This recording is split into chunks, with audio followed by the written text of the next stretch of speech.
and welcome to Plural 101, a series on this channel where every other week I'll be explaining a bit about plurality to you. Since this is episode 1, we're going to start out pretty basic, and I'm just going to be explaining what plurality is and what this series is for.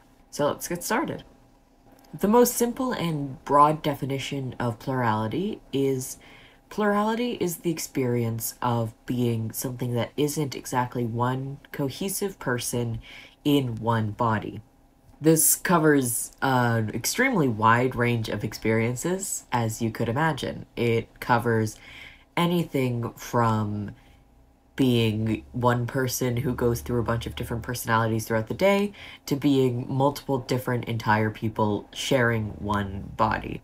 If you're totally unfamiliar with plurality, this probably doesn't sound super possible, but bear with me, just suspend your disbelief for the beginning of this explanation. Under that umbrella of plurality, which again is a massive umbrella, there's a few terms and even more sort of micro-labels to describe experiences there. The main ones that'll be relevant in this series especially are going to be multiple, which is when you are two or more full people in a body, and then mid-continuum, which is the spectrum between singlet, one person in one body, and multiple people in a body. And anyone on this mid-continuum would be considered medium. And if we're putting singlets here, then the plural spectrum goes from here all the way up to here, and pretty much everywhere in space that is not right there. Now, before we get into more of how this works, I'm gonna run through like a tiny bit of vocabulary. This will be expanded on later in the series, probably, but you know, I need to set this up right now so you know what the hell I'm talking about. So, term 1, headmate. This is just a person who shares a head with someone else. This is pretty much the same as like how housemate or roommate refers to someone who shares your house or your room. Fragment is generally considered to be a less complete headmate. How this works really depends on the system, and everyone has their own definition of it. Usually, especially in our case, a fragment will be an entity that is relatively consistent, but will usually be less complex than the average full person. This could be someone who's stuck in a specific point in time, someone who just doesn't have a lot of aspects to their identity, or this could be an identity of an existing person that can't exist separate from them. A facet would generally be considered another like sort of step down in terms of how complex a being is. A facet is usually specifically a piece of one specific person. It's a form that that one person can take on, or it's a piece that makes that person a full being. A system that is only facets would generally be considered a median system, and a system that's only fragments could be somewhere between medium and multiple. It depends on how they define themselves. Then a system is a plural collective. It's a group of facets, fragments, and or headmates sharing one body. Not every plural finds system to be an accurate term, especially because system is associated with, though not exclusively, medical. And some will prefer terms that imply other functionings of their system. So you might hear a plural collective referred to as a collective, a polyplex, a server. Some will call themselves households. This was especially popular in the older multiple community. And plenty will come up with their own terminology. I've seen collectives that refer to themselves as servers, nations. It's really up to the individuals. So then, how does this work? Because especially if this is the first time you're hearing about plurality, it doesn't make a ton of sense, probably. This is kind of hard to explain because there are so many ways to be plural that it doesn't work the same for everyone. It doesn't even work the same for most people. One of the most well-known ways to be plural is in people with dissociative identity disorders. That would include dissociative identity disorder, obviously, partial dissociative identity disorder, other specified dissociative disorder type 1, and the outdated diagnoses of multiple personality disorder and dissociative disorder not otherwise specified, types 1A and 1B. That's a lot of psychiatric jargon.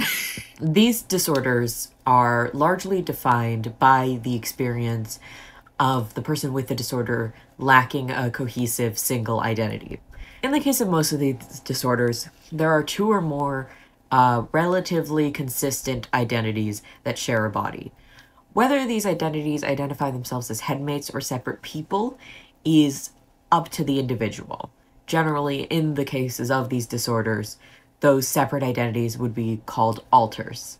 Many systems do not prefer alter terminology, though, so that is something to be mindful of. There should be a video by the Alexandrites on that. I want to say coming up in this corner, but I could be wrong. Alter terminology is also generally strongly associated with dissociative disorders, and a lot of plurals who consider their plurality not to be a disorder, or just don't like the idea that their existence is just the figment of someone's imagination. So I would never assume that Headmate wants to be called an alter or similar, but when I'm speaking specifically about diagnoses, that is usually the terminology that I'll be using for the sake of accuracy and simplicity. A lot of people have historically considered, and even now consider, having these disorders the only way to be plural. I'm trying to think of a polite way to say that's wrong, but it is wrong. The ability of someone to determine their own autonomy and to determine their own identity, or the number of identities they have, is a very personal one, and it's a very personal right. It is not dictated by diagnoses, and it never has been. These diagnoses exist as responses to the existing experience of people, and these diagnoses only apply to people whose experiences are causing them some level of harm. Meaning that anyone who these experiences doesn't hurt can't be diagnosed with one of those disorders in the first place. These disorders will always be classified based on how the people experiencing these symptoms are harmed by them. So if a system is suffering, if they have a lot of issues with dissociating and amnesia barriers, they may be diagnosed with a dissociative disorder because, you know, they're suffering for a lack of a diagnosis. They have a lot of issues that are related to their plurality. But if a plural collective is working together easily without any detrimental symptoms, they cannot be diagnosed with this disorder. And the disorders do not define the experiences define the disorders. MPD, DID, OSTD, they didn't come from on high. The APA, which defined and wrote the criteria for a lot of these disorders, historically has not been the best at acknowledging experiences that are outside of the norm as anything but illnesses. But because of their new criteria for what qualifies as a disorder, largely due to massive pushback from the queer community over their classification of homosexuality and gender deviance as a disorder, they can't make anything that's just outside the norm fit within these disorders. That's part of why the DID criteria requires distress or impairment. The multiple personality disorder criteria never did. And a lot of the research we have on plurality is only going to be around these disorders because people fund research on disorders they've decided already exist. The APA is not super invested in the liberation of mentally ill people, or even just people with different brains. But we'll be unpacking more of that in later episodes. The point is, while that's the most well-known way to be plural, it's far from the only way. For about as long as humans have had identities, we have had plural people and plural experiences. There have been many oracles who had experiences that could be classified as plural in places like ancient Greece, and a lot of American Indian cultures have concepts of spirits and possession and spirit work that is also often very plural. There are many places where having multiple personalities has been considered a gift or a regular just demon possession. But like, how does this happen and how does it work? I haven't really explained that too much. Well, there's a lot of theories, so this is mostly going to be my own interpretation of all of those theories from the research I've done and the people I know. It seems like being plural can happen in about as many ways as being singlet can. Many plurals become plural at some point in childhood or were born plural, and a lot of theories operate on the assumption that all children are plural and become singlet later. My personal thinking on this is that identity is very complex, and that people often form identities in the way that they're allowed to and allowed to safely. A lot of the time, people who develop dissociative identity disorder will develop it in childhood, specifically when they are expected to mask the effects of abuse and present a normal front to the world. And in those cases, they'll often have things like memory loss and very different parts of themselves that aren't super aware of each other. And that's a generalization, that's not universal at all. But say in a culture where possession is considered normal, someone might actually have a headmate who is a possessing force, who is allowed to be very overt and is treated like their own separate entity. So as they grow up, they're very aware of each other. They have a lot of context for each other. Maybe someone is an actor at some point in their life, and because being an actor requires you to sort of facilitate your ability to feel from different perspectives and portray from different perspectives, maybe they start developing facets, or they already have facets, which make them a much better actor because of the range of experiences that they're able to experience and portray. All this to say, it's both nature and nurture. Maybe you show up the way you are, and maybe the world makes you the way you are. I personally think that people are very strange and very unique, and identity is even more strange.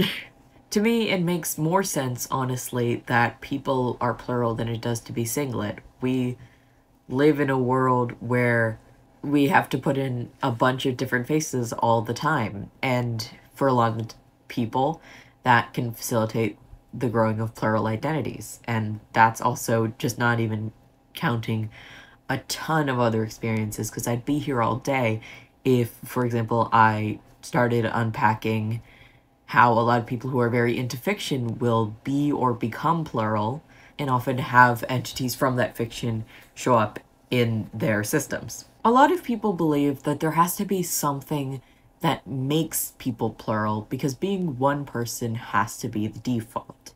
Generally, what makes people plural is assumed to be trauma. And while that's definitely true for a number of plurals, I think that it's maybe a bit reductive, unhelpful, and inaccurate to act like such a broad spectrum of experiences can only ever have one cause, and that that cause has to be something that's just ostensibly negative. I'm personally very averse to the idea that any experience that is inherently neutral must be caused by something inherently negative in every case. Of course, systems with very positive experiences can be caused by very negative ones, but one system coming from trauma and then being happy just means that that's how that worked for that system.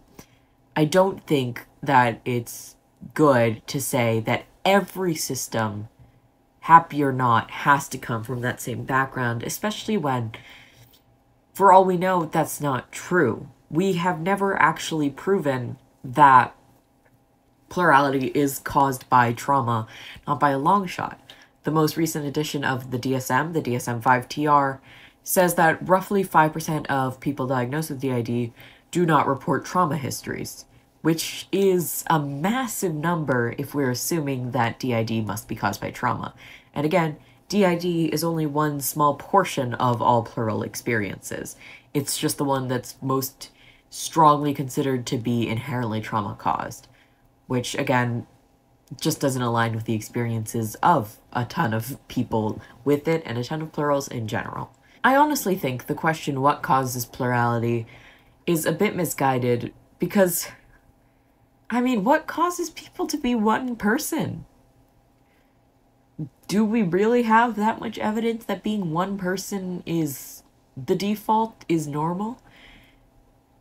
Obviously, it's considered the default and considered normal in white Western society, but white Western society is less than 1% of all cultures that have ever existed in this world. The beliefs of our current mainstream white Western society, that would be, European and American, is by and large the exception and not the rule for a lot of these beliefs. If we're counting all cultures and beliefs and experiences throughout all of history, or even just in the modern day, the idea that every deviation from the norm, every deviation of identity, every experience of multiple identities has to be a disorder is a very unique and very weird one, and it's honestly not backed up by much. So all this to say, identity is complicated and weird, and so is plurality, but so is singlethood.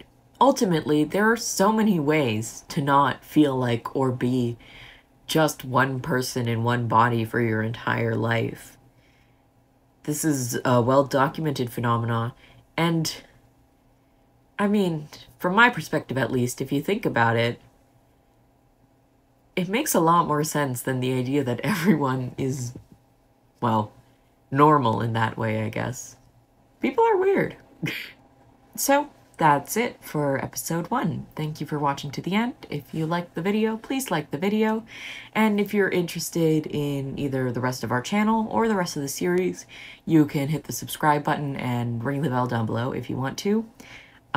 Feel free to comment. I'm very interested in what people think of this, especially because 101 type videos isn't usually our thing. I have been Crow of the Safety Pins of Abadi et al., and we'll see you around. Bye. Oh, also, we have a Discord server. It should be in the description.